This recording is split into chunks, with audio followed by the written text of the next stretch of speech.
In setting the tone for today's proceedings, we are delighted to have a keynote address delivered by Christy van der Westhuizen, who is a professor of sociology at the University of Western Cape and a former professor at Leipzig University in Germany.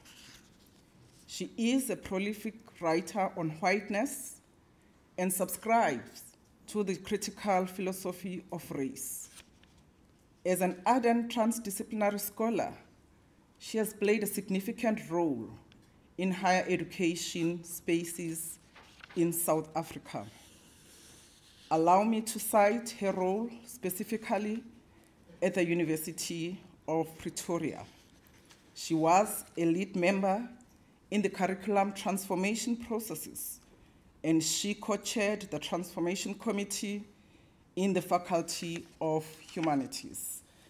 Shall we put our hands together and welcome on stage Professor Christy van der Westhuizen.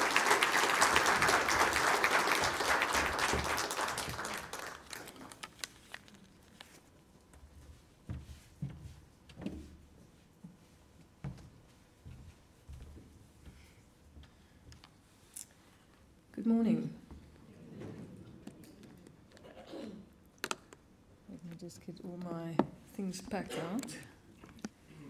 I'm wondering if it's possible to move this. Thank you. That would be great.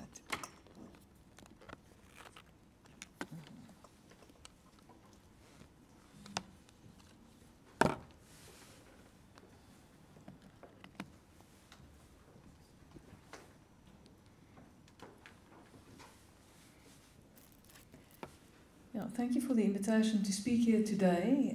Thank you specifically to Professor Koopman and Dr. Mkhize. It's very good to join you at this event. I've been to quite a few Stellenbosch University transformation-related events, some more formal than others over the years, and it's really great to be here with you again today. I've always found it a rewarding and also a thought-provoking experience. So I'm also looking forward to, after I've spoken, to hear more from you and your thoughts on what I've shared with you today. It is impressive that this is your 9th transformation in Indaba, which is certainly a testament to your commitment to transformation. It attests to an extensive journey that has been undertaken at Stellenbosch University, and it also emerges from your theme of the Indaba for this year, embarking on the next phase of holistic transformation. And I have to say, indeed, a long way from not being even able to use the word transformation, as Professor Koopman shared with us a bit earlier. We do have a sense, I would say, in South Africa, in the higher education sector, that if we look at all the efforts that have been undertaken in the past 30 years towards transformation of the sector, that we should at least have some sedimentation by now of those efforts, some sinking into a foundation of sorts of all these transformation efforts to allow us a base for more thoroughgoing change, where we are now, 3 decades on. Change, of course, but the question is towards what? And detractors, in fact, of transformation frequently also ask that question. And for me, the change is, and has always been, towards the challenge that we set ourselves with our 1996 Constitution.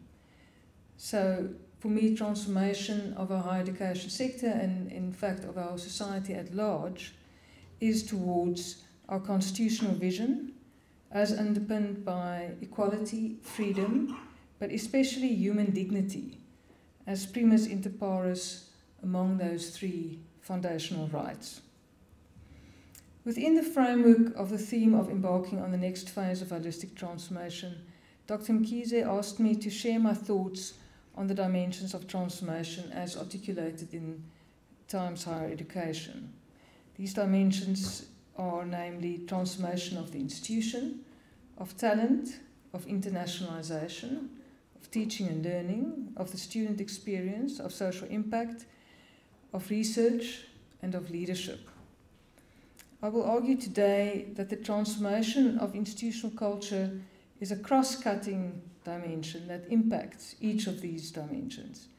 Indeed, if institutional culture is not effectively addressed in transformation efforts, transformation in the other dimensions will be hobbled. And this is true, I would say, for our historically white institutions in particular.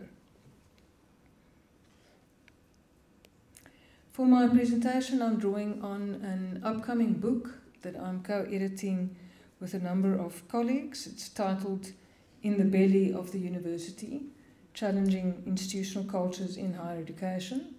My co-editors are Kawekazi Makabuka, Nomalanga Mkhize, Baba Mahukwana, and Glenn Holtzman. This book should be out by the end of this year. So in the book, we grapple with the difficulty of dislodging institutional cultures. They are difficult because, in a sense, they form the core of an institution, but they also permeate through the institution in formal and also informal ways. So the title of our book refers to the belly of the university. The imagery of the belly can be associated with satiety, with comfort, which is the case for some. It's the case for those people for whom the prevailing culture reflects their own history and their own identity. For others, the university's belly can be that of a beast, evoking painful sensations akin to being digested by toxic juices. As elsewhere on the globe, also in South Africa, massification has been part of the transformation of South African higher education. And massification unbolted the doors for women, black, working class, and to a lesser extent, poor people. Expansion of access through massification suggests a greater openness to those previously excluded from higher education. And with higher education, of course, there are these academic rituals of validation, but there are also, most vitally, social rituals of validation. And this is something that I, particularly in my chapter in the book, also focus in on.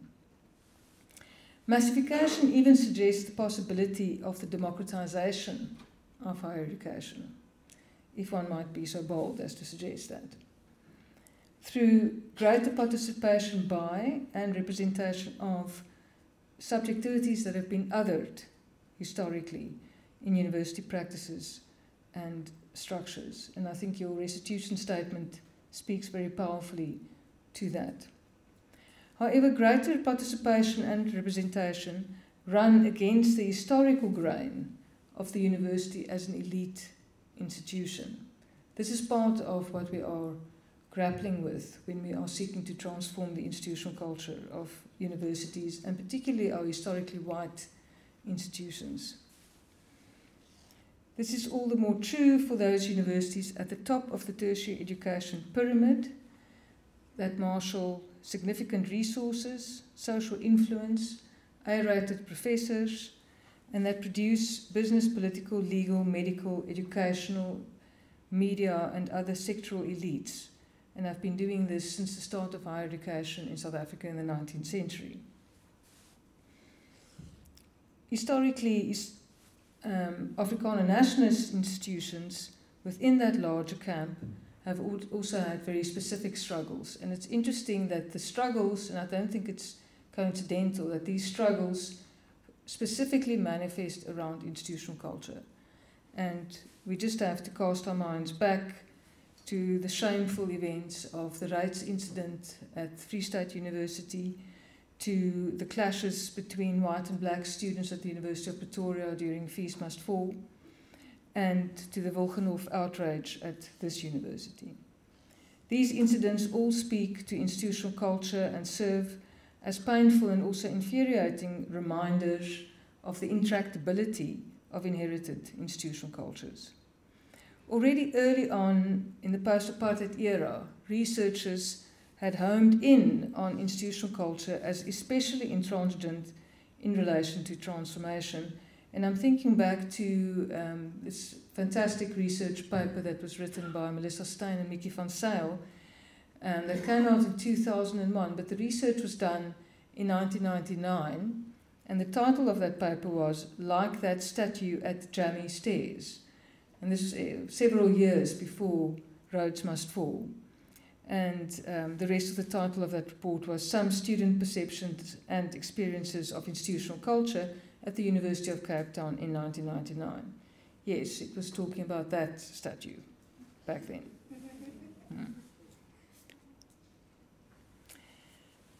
Because, let us remind ourselves, institutional cultures spring from colonial longevities that have persisted into the present. Institutional cultures in higher education are in fact carriers of coloniality.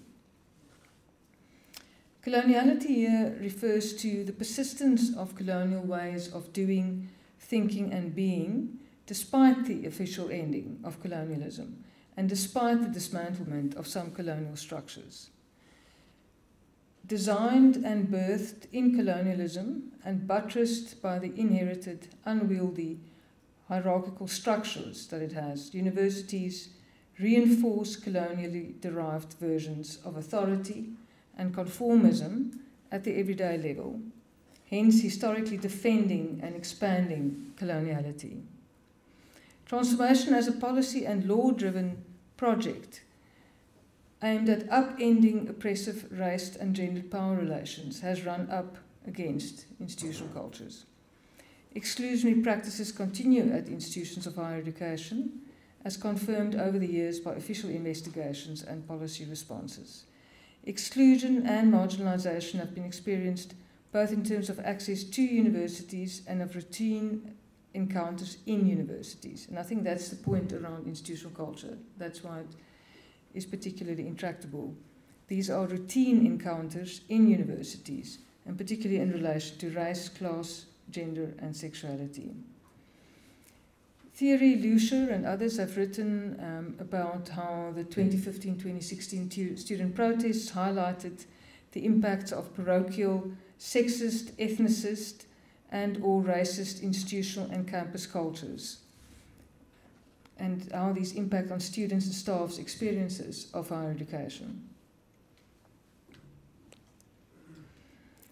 Lucier et al. Show that universities' endeavours to change institutional cultures have focused on acting against various forms of prejudice and harassment, while changing language policies and the names of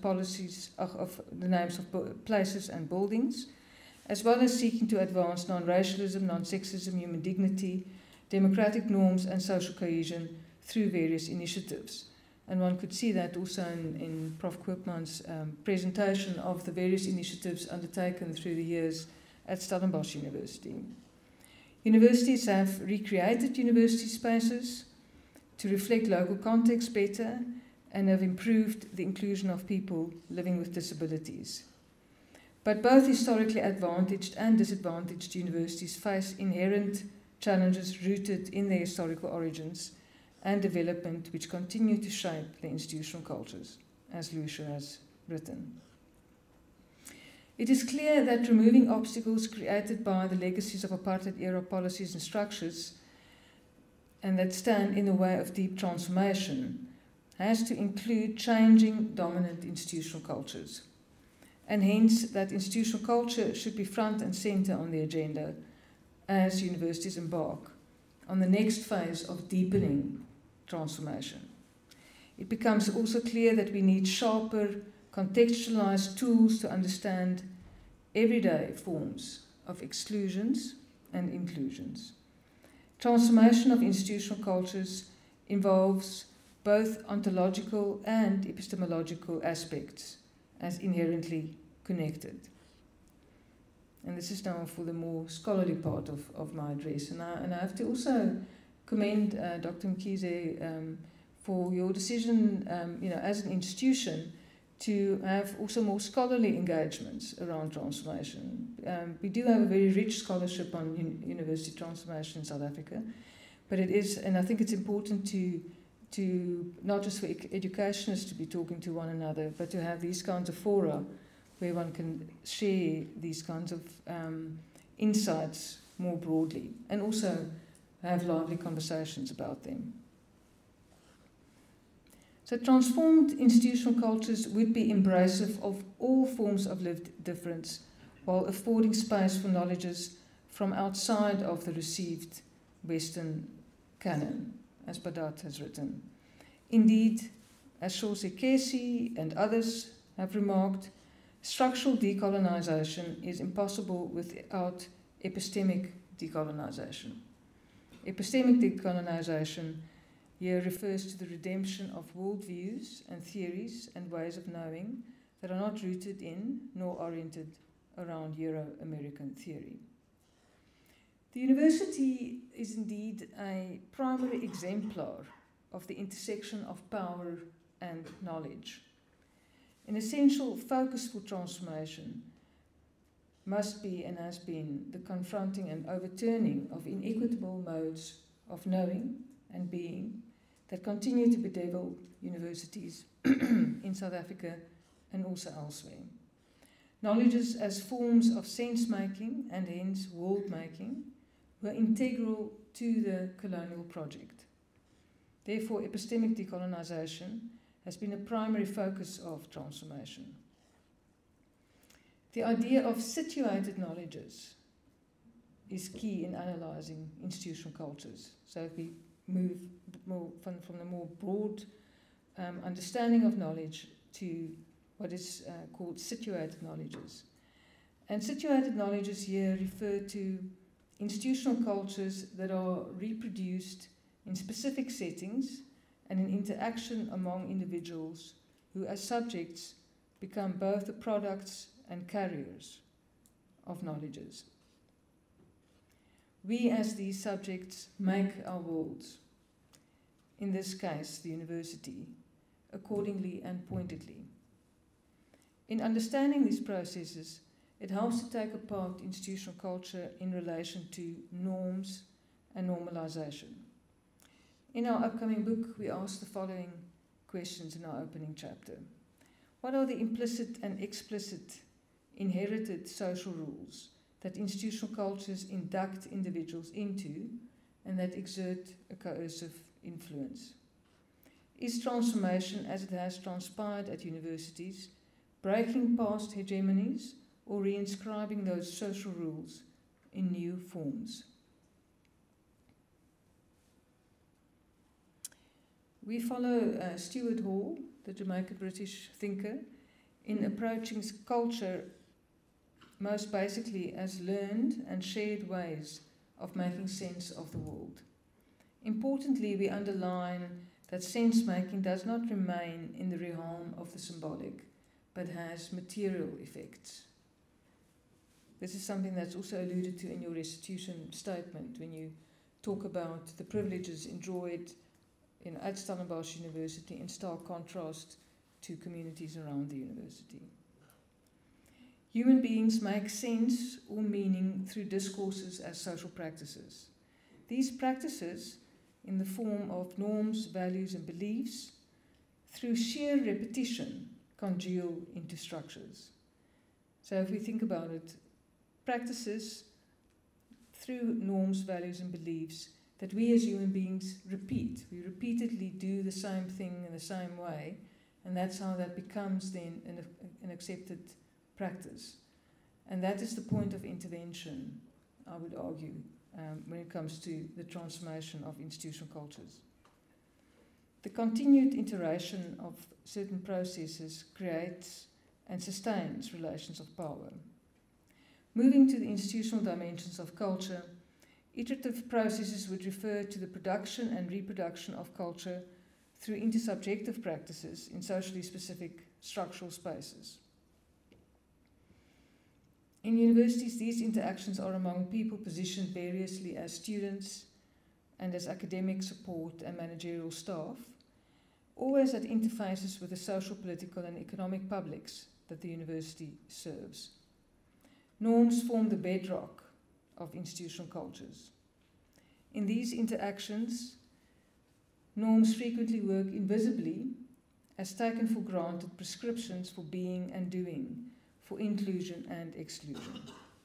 The power of the norm springs from its signification of expected forms of social behavior, based on sets of more or less implicit social rules that exist independently of individuals and exert a coercive influence, with breaches of the norm being subject to sanction. The phrase normalization here refers to processes of iteration and reinforcement of norms. And this is what we do. Iteration is an ordinary, everyday occurrence which imbues culture with a naturalness, the way that we have always done things. And this is something that you can hear from these descriptions. This is something that happens in everyday situations among us as we move through the institution, performing our various duties, but also interacting with one another in the process. But it's not just any way of being and doing that is normalized in the institution. It is particularly cultural positions with privilege that prevail and determine the terms for the assimilation of different others, whether these are racial, gender, sexual, or other others. Normativities are thus created that determine who may belong and how. So these practices are fundamental to the question of belonging, to the question of inclusion, in terms of determining who may belong, but also how they may belong. So if you can get into the door, how will you now continue belonging? And that's again where it comes to those iteration of norms. Judith Butler, the queer scholar, describes norms as imposing a grid of legibility on the social and defining the parameters of what will and will not appear within the domain of the social. What will and what will not appear within the domain of the social, i.e., who may belong, and once they're in the door, how may they belong. Institutional cultures therefore can be read as grids of legibility at an organizational level, transmitting racial, class, gender, sexual, and other normativities from our bitter colonial apartheid pasts into the present. These grids of legibility provide interpretive frameworks through which subjects and institutions create their identities. So the resultant conditions of coloniality involve institutionalized forms of racism and heteropatriarchy. This is another entry point into understanding institutional cultures. Everyday racism works at the mundane level through repetitive micro-injustices that fuse into familiar practices, as the Dutch scholar Philomena Essert tells us. The institutionalization of heteropatriarchy, ethnicism, ableism, and other frames of domination works similarly, becoming structured into the systems and the mindsets of universities. So, to summarize, we are talking here about spoken and unspoken norms and regimes that erase resistances and undercut the transformation of power relations that is required at higher education institutions. Oppressive hegemonies and their underpinning normativities are perpetuated through everyday normalization of marginalizing gender, sexual, and racial practices that institutionalize and sustain normativities and inequalities, resisting the possibilities for more equitable futures. All of this, as though it's not bleak enough, all of this is worsened by the impact of neoliberalism, which stands in tension to the project of transformation. The prevalent notion that institutional culture is indeterminate and hence difficult to transform could be ascribed to the counting culture of the neoliberal university. As vast bureaucratic systems, universities lend themselves to the technocracy of neoliberalism and the associated new public management in the service of capitalism. The implications of the worldwide neoliberalization of higher education are that universities have, over the past 40 plus years, been remade everywhere, not just here, in the image of the market through corporatization. Corporatization involves financialization, commodification, commercialization, and other processes. Education, as an erstwhile public good, has been made available for capitalist appropriation.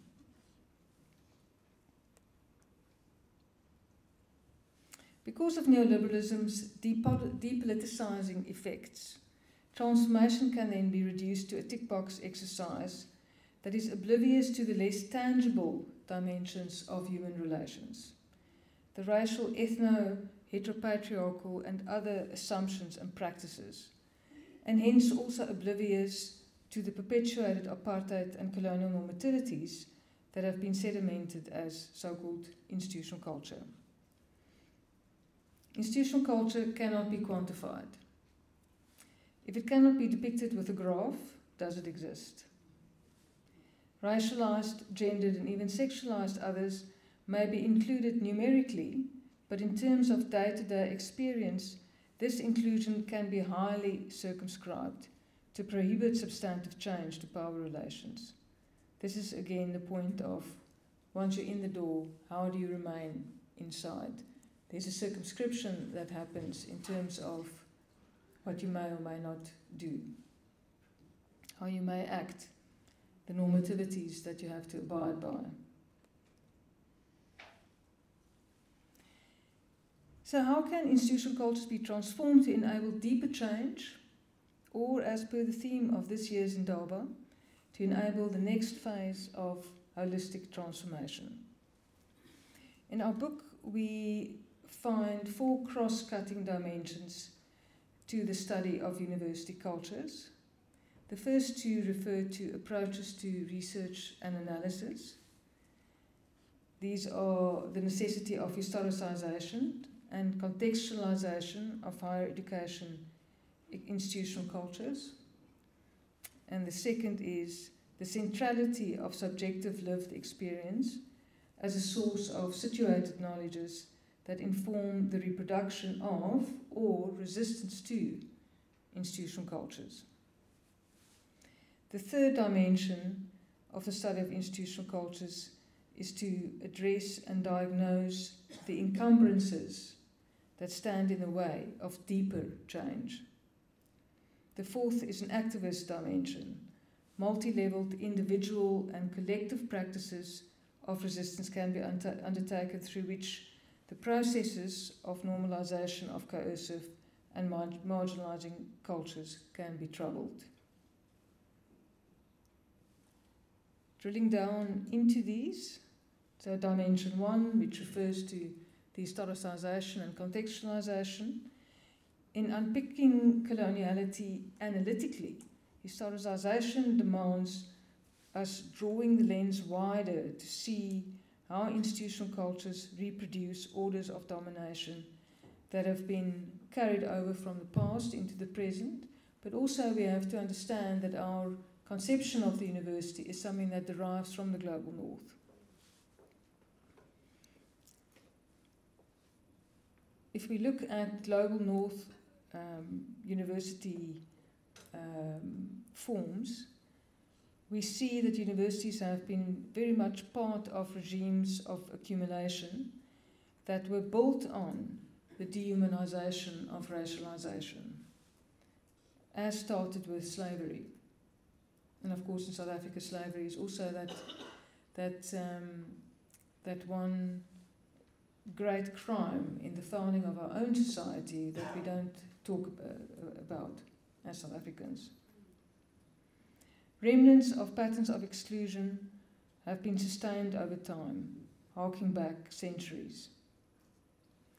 Experiences in South Africa should also be read against our African context, our post-colonial context. The genesis of the colonial university was to provide a class of officials for the colonial state apparatus. With official independence, the focus shifted towards the development of nation states, but soon these goals were overtaken by nationalist concerns and the neoliberal emptying out of resources. What does this all look like in South Africa? Looking at dimension 2, the centrality of situated knowledges, normalization, as I've explained, is the pivot around which institutional cultures revolve. Lived experience is a form of embodied knowledge that's communicated through personal stories and experiences. The role of the subject, that's the individual, you and I, is therefore central in understanding institutional culture.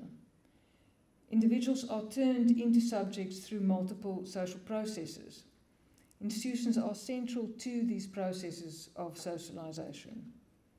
Subjects are produced through their lived experiences of institutional culture, but in turn also produce institutional culture through everyday micro and macro level practices. This is to say that we're not simply beholden to the institution to tell us who we are. We are in a constant iterative process with the institution and also reinforcing the institutional culture of the university. And this happens through particularly micro-level practices. So these are intersubjective processes. So it's in between, happens in between people. It happens whenever you've got more than one person in a space. And embodied knowledges are produced in these exchanges among ourselves. Subjects internalize the dominant institutional logic, which in conditions of coloniality normalizes exclusion.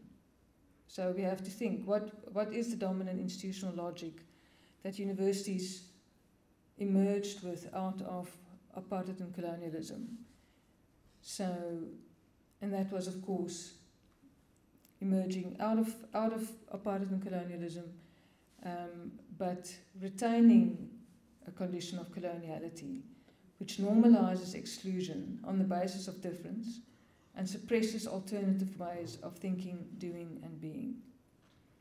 So knowledges are central to this logic in the form of policies and curricula, but also in the form of the unspoken script of norms that I've referred to earlier on, which govern our interaction with one another in university spaces, but also academic norms.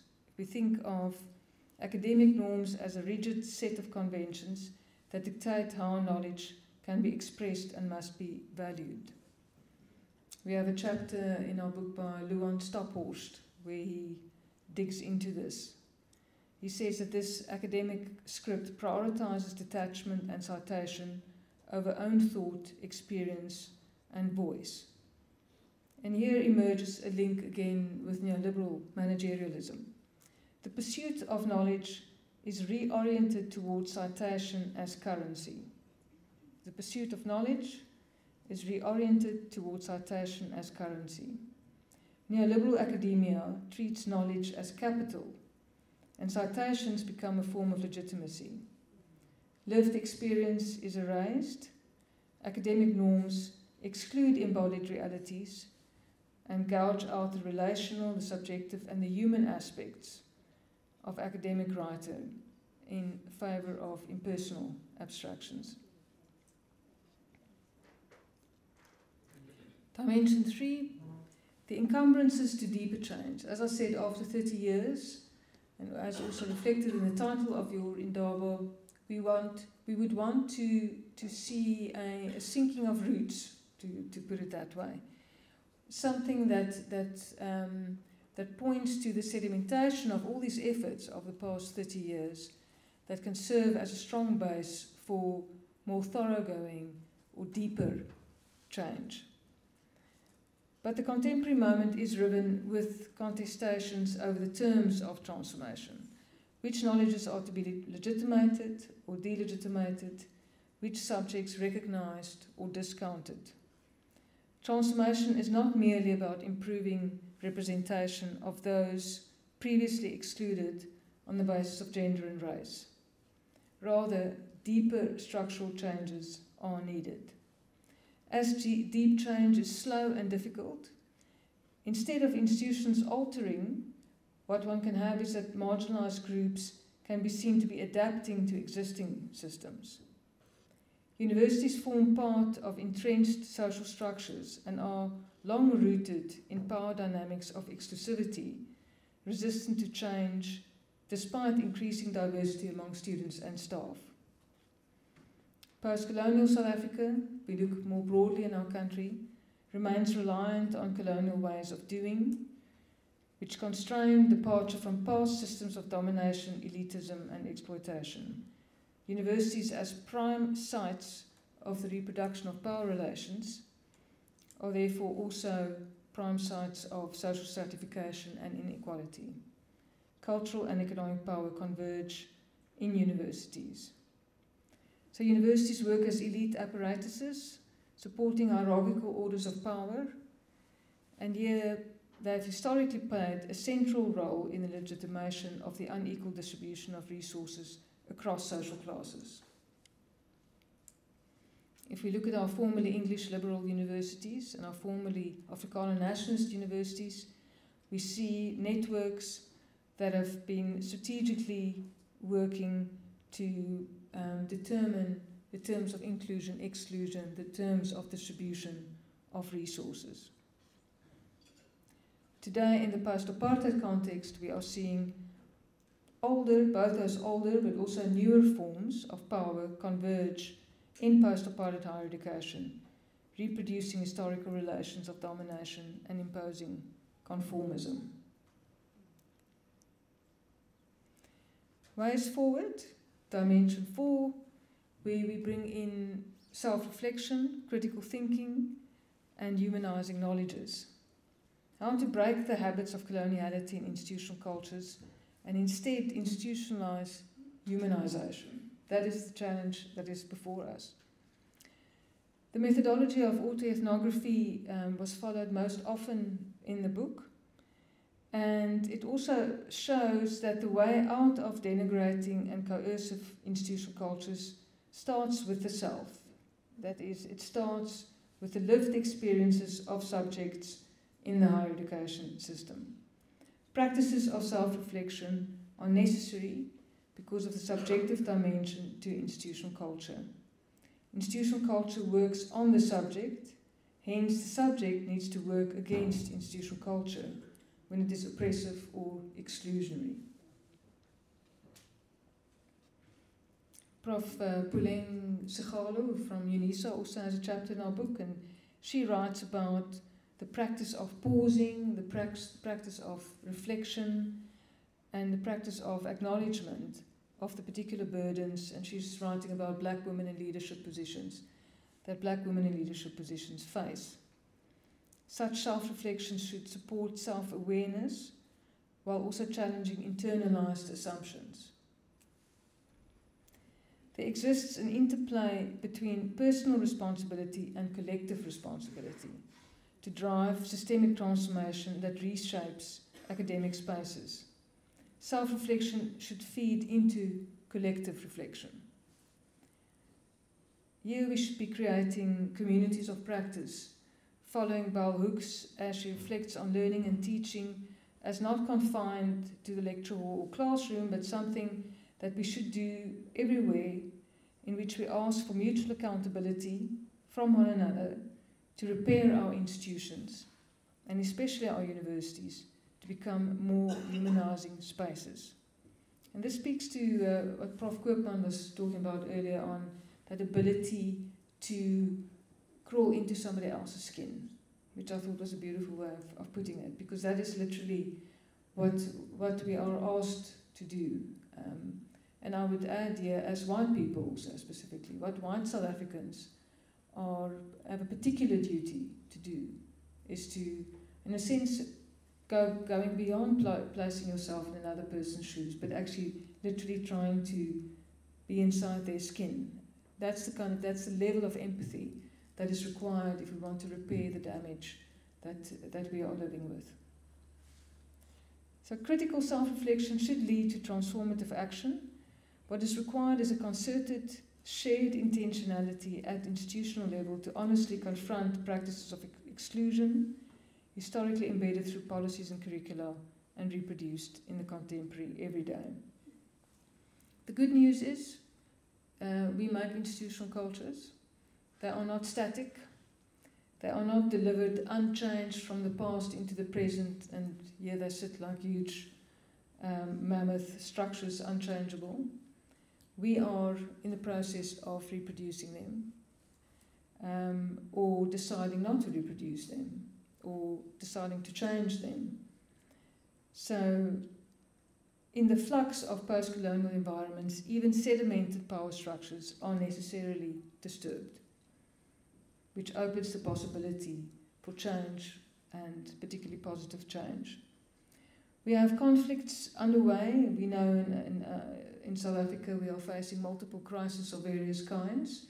In almost every, I don't think there's a sector in our society that's not affected, or a sphere in our society that's not affected.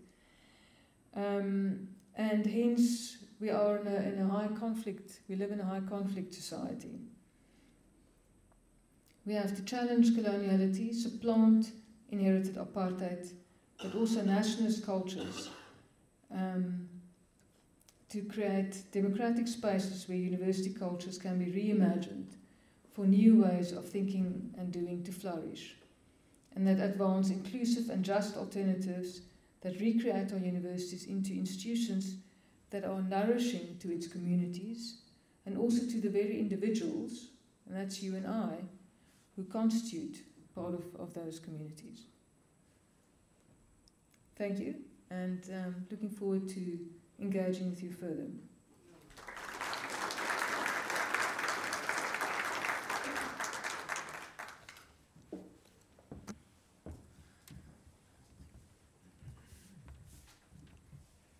Thank you very much, Christy, for such an insightful keynote address. You have taken us back in history in terms of how this transformation agenda was conceptualized at national level by highlighting the massification promise, because that was the promise, that we have to open doors to everyone and for everyone. And that speaks to diversification. The critical question is, how have we allowed those that have been invited to come on board, how have we allowed them to actually be who they are in the space? You have actually reminded us of the power of the norm and those implicit social rules that would actually apply to certain individuals and not to others, and also how the institutional culture can hold us back as an institution. Without any further ado, colleagues, I am going to be inviting questions and comments. There are roving mics. Please raise your hand.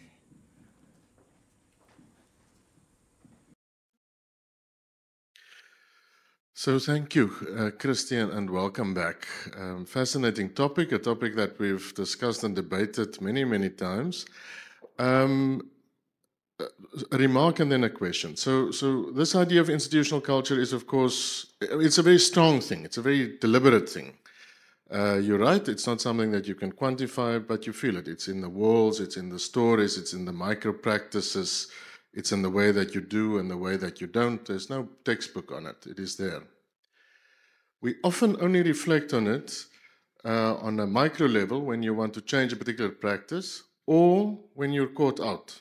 When you're caught out, there's a deliberate spiel that helps you to think and wonder, you know, what went wrong and why was this the case, and how could this have happened? In the examples that you shared, that is the case.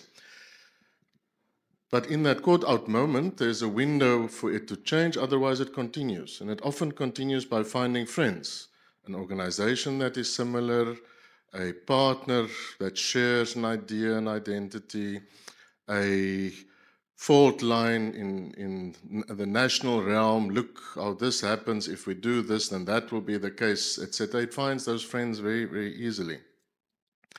But it is possible to change. There, I think you're absolutely right. What I do find that would be interesting to hear what other colleagues think is that the influence of a broader political realm makes it more and more difficult to find those fault lines and to interject. The idea of diversity, equity, inclusion, etc., as you know, is challenged in particular in contexts that influence us very widely. And in this university, I sense that there's a toughening up of the conversation, where we would have been perhaps more open to reflect on it. There might be moments where it now becomes a little bit more tough, where we sense that we would be less vocal because it's the right thing to do to reflect. It might be that we now say, perhaps we should not just think and reflect, perhaps we should stand off or reject. And that, of course, is influenced by politics far, far away from us, sometimes also closer than we think.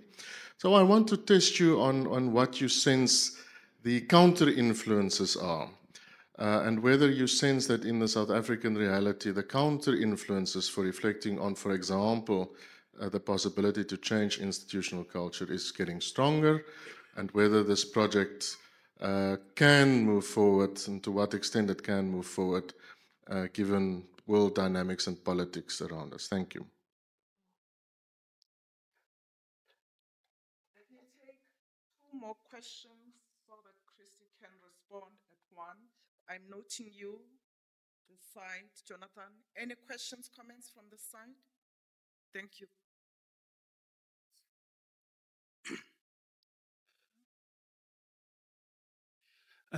Prof. Christie, my question would be, I noted our title was Value Informed, and so I find myself in a bit of a interesting internal dialogue around value informed transformation, value-based transformation, and of course value-driven transformation.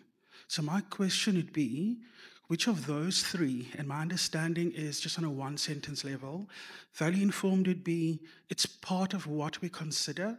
It may not be the most important part that we emphasize, but given, like Leslie shared, the complexities of what we need to navigate, it's one particular factor. Value-based, for example, would be, well, this is an anchoring call. It's our North Star, not just a factor, but an important one that we perhaps even weigh differently. And value-driven would be, there's a call to action, a commanding direction that sets us to go somewhere. So then my question specifically is, when we look at these three approaches, which one could most effectively enable us to genuinely reimagine and rethink anew an institutional culture that speaks to the human dignity of every person, present and future, and also speaks to what may have happened in the past as we build together?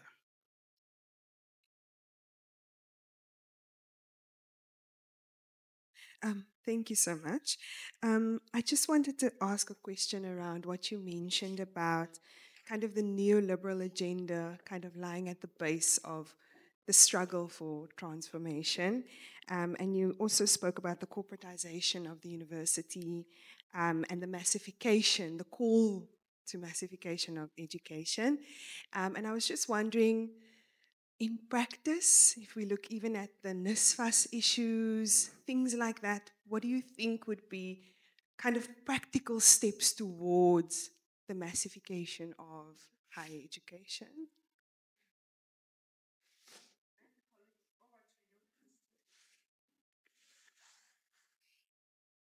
I can perhaps answer it from here. I'm happy to.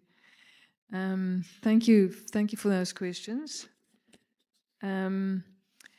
Yes, Leslie, thank you. Look, yeah, if somebody said to me even a year ago we would be in this situation globally, where we have a situation where quite blatantly and brazenly there's an agenda of white supremacism being advanced at the global level, you know, out of, which has now turned out to be very aptly named the White House. You know, I would have been, you know, I would have said no way, you know. So this is so, and of course we know Afrikaners are the poster children, you know, for this campaign. So there's definitely what's been interesting to me, and Leslie, you and I have been on various radio programs over the years, and other media, and it's interesting to see how the figure of Trump has an emboldening effect for some white people. Let me add the word some white people in South Africa as well. There's this kind of I'm the co-editor of the Routledge Handbook of Critical Studies in Whiteness, and one of our American authors there actually wrote at the time, and this is a few years ago, but she was seeing it obviously in the US context, about an emboldening whiteness.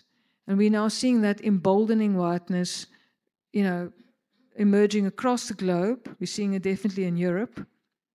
We're seeing it even in places like Latin America. We're seeing it certainly also in South Africa, where we are seeing with some white people certainly a very strong identification with the figure of Trump, and it's almost like, well, Trump is going to avenge me, and what this revenge is for, one is now assuming must be for the loss of white privilege, or the perceived loss of white privilege, and frequently white male privilege. So this is a very difficult moment for us. As we know, the United States government is also placing incredibly undue pressure on us to try and influence our policies, etc., you know, to bring us in line with this agenda that's being driven out of the White House.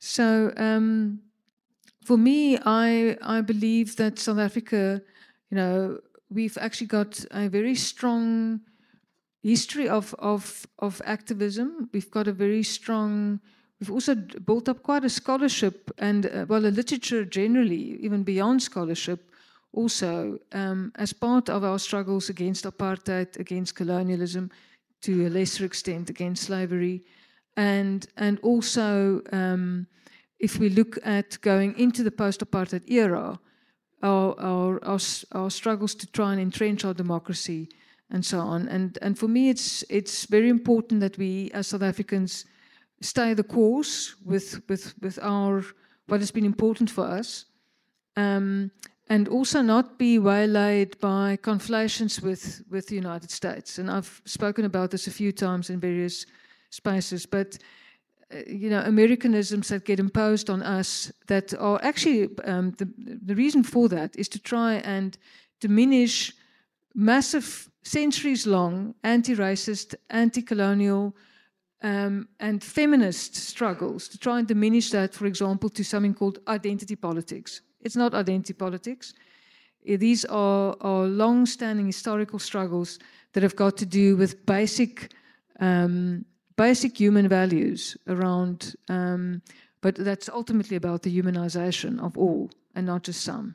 So, and for us as South Africans to stay the course, and perhaps we need to be revisiting also uniquely South African terms like non-racialism, and hold up that along with our, I mentioned it earlier, human dignity being the central value in our constitution, holding that up as what is driving us in South Africa. We are not pursuing like some South Africans are trying to suggest that we in South Africa are pursuing some American agenda, some so-called woke agenda.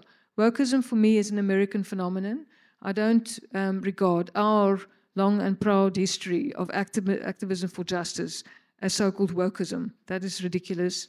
And in fact, it's an insult for every single person who's ever battled against racial and gender and other injustices in South Africa to say that's simply so-called wokeism. So yeah, so we've got our work cut out for us. is all I can say, really, in the face of all this. Thank you for the question about the level of commitment that we need to show to values, and how that how we approach values will also then inform our approach to how we're reimagining our institutional cultures and so on. You were talking about value-informed transformation, value-based transformation, value-driven transformation. I would say all of these approaches to values are important, because we want to come at institutional culture from all possible angles. And because they are the official dimensions of institutional culture, but they are also, and more typically, those everyday micro dimensions. And that's why one needs a multi-leveled process that actually goes macro to micro and so forth. Maybe just to get back to something that Leslie said earlier, it is true that frequently we address institutional culture problems only when somebody is so-called caught out. But if you think of sexual harassment, for example, which is a common practice in all our universities, we also have institutionalized forms of sexual harassment in these heteropatriarchal practices that we have with residences that still continue. They, I don't know what the current state of affairs is here with Stellenbosch University, but the last time I heard, they're still continuing. These are, of course, informal. They're not definitely not approved of by the university. But it's exactly those informal heteropatriarchal practices that pave the way then to practices or to violations such as sexual harassment, etc., etc. And that for me is, those are the harder nuts to crack. Those are the harder nuts to crack, but they are there to be cracked. So I hope my answer helps there. And then neoliberalism. So look, massification. I think our universities have been, doing well with massification. I think what we have not been doing so well with is giving the necessary support to academics specifically. Now I'm speaking, putting on my purely academic hat, to not the necessary support for academics with massification, because ultimately, to a large extent in our universities, and I'm speaking broadly now, the pressure comes down to the academic, because this, of course, is absolutely essential. We absolutely have to make our universities more accessible to more people in South Africa, exactly because of the incredible problem of socioeconomic inequality. But incredible problem as a phrase doesn't even capture what we are facing in South Africa. So we absolutely have to make access more possible. But it's interesting that in the system, everything that comes with it, those increased numbers get offloaded on the academic by and large. So, and this is something that I do take issue with, because it would suggest then that massification, if one doesn't put the resources behind massification, then one wonders about the actual commitment at the bottom of it. Still on massification, do you want to respond to the latter part of the question, which relates to the NSFAS challenges? Your comments on that? Sure, yeah, NSFAS. I don't know if I want to go there, because we know, of course, part of what's going wrong has got to do with corruption.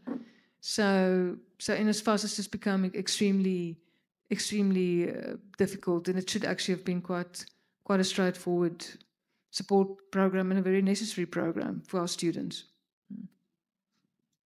Thank you, colleagues. One last question. Okay. Ellen. Thank you very much. I would like to ask, in response to what you have shared with us, I keep hearing this. So we also talked today about transformation as a journey, that the next phase, or we have to do, and we continue to work. And they said it's not a one-time thing. this is something that can carry on forever. And I think sometimes that is also used to actually give the impression that it's not going to be overnight. It will be a long process and a journey. So when do we know? When do we get to a stage? When do we assess? When do we say, this is actually really what we have transformed, in order for us to know how do we actually go forward? So I really, is there an example or something somewhere in the world that people have actually achieved transformation fully?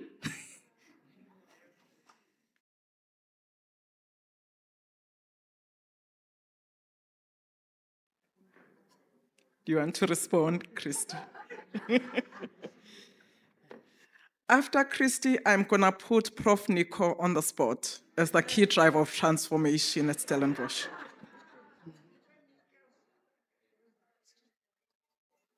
There's another question? Okay, thanks, colleague. Thank you very much. I'm Tolile Simon. We are born into the system. Some of us step into them at different stages of our life. So my question is, how do we handle this at a kind of intergenerational level? Most students spend 3 to 4 years at university, but how do we map the intergenerational dynamics and stratify it for change?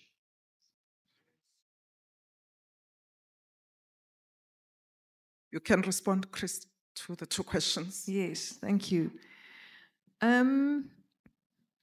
Look, it's like curriculum transformation, it can't end.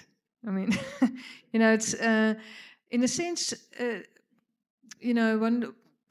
one thinks of the word progress, and I've got various problems with the word progress, of course, but ultimately, there is this human drive towards making things better, towards improving things.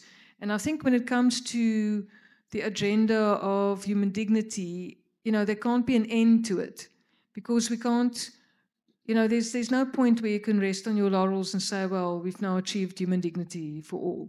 I mean, when we get to that point, that would be, in our lifetimes, that would be incredible. But ultimately, that is what that's what we're aiming for. We actually want to create, so we want our institutions to live up to actually they have to become personifications or manifestations of human dignity. They must be spaces of human dignity. So, and that's also how we interact with one another. And, I've always said universities are unique communities in that sense, because you've got this, you're drawing people from all over, putting them together into one structure. And this is actually an optimal moment for us to work out better ways to be with one another. If we can't work it out in a university, it will be very difficult to work it out anywhere else, because you also have all of those social dynamics and power dynamics playing out in the university. So that's the challenge that's before us. And I think we'll be able to say, okay, job well done, the moment we can say with a clean conscience, everyone around me is enjoying, human dignity. So, so that's, and I don't think we need to, I'm all for looking elsewhere, but in this case, as South Africans, I do think we have a sense of what that would look like. And that's what's been driving us over the centuries towards further justice, if you think about it. So thank you for that question. And the intergenerational challenge, yes, I mean, part of the challenge, of course, is, thank you for that question, Klolile, is also the young people arriving from particular settings, from particular schools, frequently in your environment, elite schools, where there are particular practices, we know, ethno-racial and sexist practices and so on, that they've now been schooled in at school level. Family backgrounds, where there are also various forms of inequity and so forth taking place.